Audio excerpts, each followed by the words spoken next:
Hello বন্ধুরা, তোমরা সবাই কেমন আছো? একটি নতুন ব্লগে তোমাদের সবাইকে স্বাগত। তো চলো, তোমাদের দেখিয়েছিলাম বোনের আইবুড়ো ভাত হয়েছে, তারপরে আমরা মামার বাড়ি ঘুরতে গেছি। এখন বোনের বিয়ের পার্ট 2 নিয়ে চলে এসেছি। এই দেখো, পরের দিন সকালবেলা এই যে গায়ে হলুদ হচ্ছে, কিন্তু তার মধ্যেও একটা দুর্ঘটনা ঘটে গেছে। দুর্ঘটনাটা হচ্ছে সেদিন এত বৃষ্টি হয়েছে সকালবেলা এই গায়ে হলুদের আগেই বোনের আর কি গেট টেট করে দিয়েছে, এইসব সাজিয়ে টাজিয়ে দিয়ে গেছে। তো এত ঝড় বৃষ্টি হয়েছে না, গেট টেট সব ভেঙে পড়ে গেছে। তো যাই হোক, তার মধ্যেও বিয়ে তো সম্পন্ন হবেই, ভগবানের যেটা ইচ্ছা সেটাই হবে। তো এইদিকে দেখো, এই যে ফটোশ্যুট হচ্ছে, আর এই যে আমরা সবাই বোনকে হলুদ মাখাচ্ছি। এই মাসি প্রথম, মা প্রথমে হলুদ মাখায়, তো মাসি প্রথম হলুদ মাখাচ্ছে, ওদিকে ফটোশ্যুটও হচ্ছে।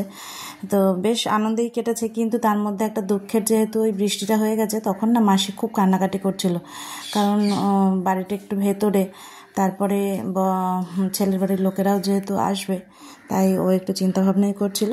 তো যাই হোক, সব কিছুর মধ্যে ভালোভাবেই সব কিছু হয়ে গেছে। তো চলো দেখতে থাকো, ভালো লাগলে লাইক করো, শেয়ার করো, কমেন্ট করো, এবং অবশ্যই আমার চ্যানেলটাকে প্লিজ সাবস্ক্রাইব করো। টাটা।